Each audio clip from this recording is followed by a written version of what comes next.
Dictation 100 शब्द प्रति minute start होगा 5 सेकंड बाद।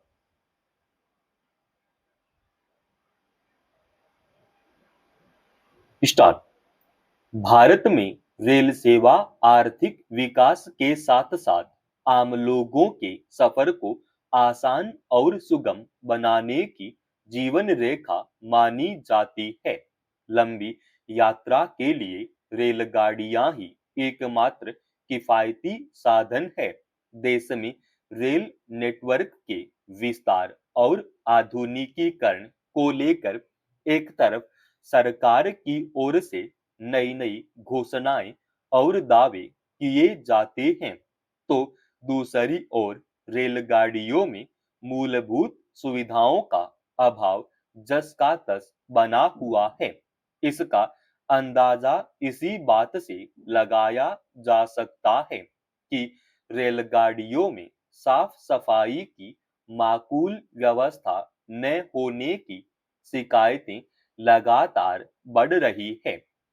रेल मदद पोर्टल पर दर्ज इस तरह की शिकायतों में सितंबर 2025 की तुलना में अक्टूबर और नवंबर में लगभग 50% की वृद्धि देखी गई है। इससे स्पष्ट है कि व्यवस्थागत खामियों और सरकारी अमले में विभिन्न स्तर पर लापरवाही की वजह से यात्रियों को सफर के दौरान कई तरह की दिक्कतों का सामना करना पड़ता है। जबकि रेल किराए में सरकार जब चाहे बढ़ोतरी कर देती है। सवाल है कि किराए में वृद्धि के साथ क्या सुविधाओं में भी सुधार नहीं होना चाहिए। जब मौजूदा सुविधाएं ही बेहाल हों, तो ऐसे में आधुनिकीकरण के दावों का क्या औचित्य रह जाता है। गौरतलब है कि देश की वर्ष 2018-19 से वर्ष 2022-23 की एक रपट में भी लंबी दूरी की रेलगाड़ियों में साफ सफाई की व्यवस्था पर सवाल उठाए गए थे। इसमें कहा गया था कि इस व्यवस्थागत खामी के लिए संबंधित अधिकारियों की लापरवाही भी जिम्मेदार है।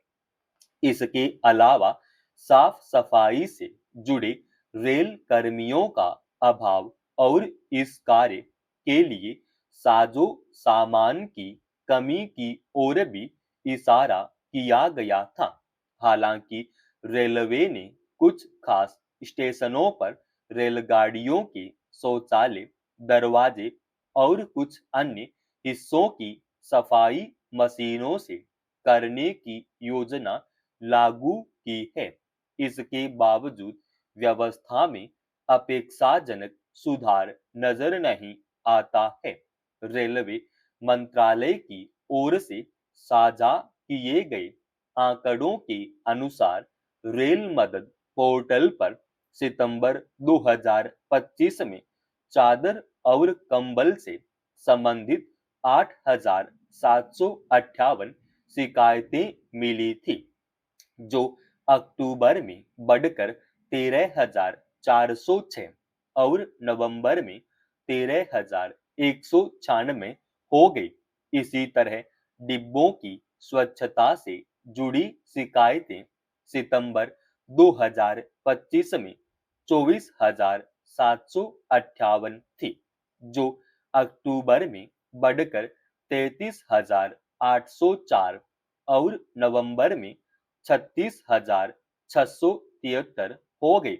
हाल में सरकार ने लंबी दूरी की रेल सेवाओं का किराया बढ़ाने की घोषणा की थी। हालांकि यह वृद्धि देखने में मामूली लगती है, लेकिन देश भर में प्रतिदिन रेल में सफर करने वाले यात्रियों की संख्या की लिहाज से देखें तो सरकार को हर साल इससे करोड़ों रुपए की कमाई होगी। ऐसे में सवाल है कि क्या सरकार का लक्ष्य सिर्फ राजस्व अर्जित करना ही है? अगर ऐसा नहीं है, तो यात्रियों की सुविधाओं पर ध्यान क्यों नहीं दिया जा रहा है? रेल मदद पोर्टल पर बढ़ती शिकायतों के मद्देनजर मंत्रालय ने हाल में सभी मंडलों के अधिकारियों को पत्र भेजकर व्यवस्था में सुधार करने के निर्देश दिए हैं, लेकिन इन निर्देशों पर कड़ाई से अमल होगा या फिर महज खानापूर्ति का ही प्रयास किया जाएगा, इसको लेकर अभी कुछ कहा नहीं जा सकता। यह सवाल इसलिए अहम है क्योंकि जब तक रेलगाड़ियों में साफ सफाई और अन्य सुविधाओं को लेकर व्यापक निगरानी तंत्र विकसित नहीं किया जाएगा, तब तक समस्या के स्थायी समाधान की उम्मीद करना व्यर्थ है। प्रवर्तन निदेशालय ईडी की कार्रवाई में निष्पक्षता, पारदर्शिता और विश्वसनीयता को लेकर अक्सर सवाल उठते रहे हैं। पिछले कुछ वर्षों से यह जांच एजेंसी विपक्षी दलों की निशाने पर है।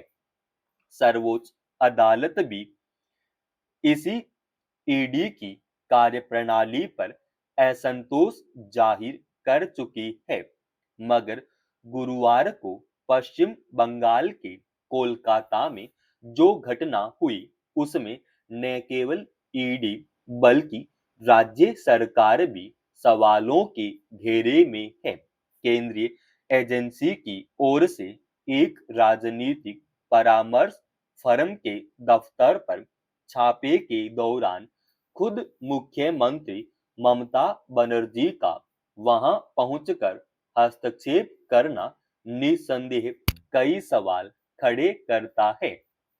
इस घटना को लेकर ईडी और मुख्यमंत्री के अपने अपने तर्क हैं, लेकिन इस बात पर भी गंभीरता से विचार करने की जरूरत है कि आखिर इस तरह की स्थिति क्यों उत्पन्न हुई।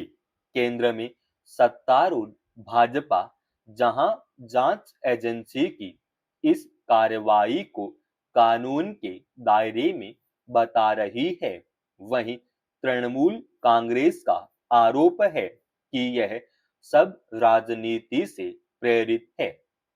दरअसल विपक्षी दल लंबे समय से यह आरोप लगाते रहे हैं कि केंद्र सरकार राजनीतिक प्रतिशोध की भावना से केंद्रीय जांच एजेंसियों का दुरुपयोग करती है।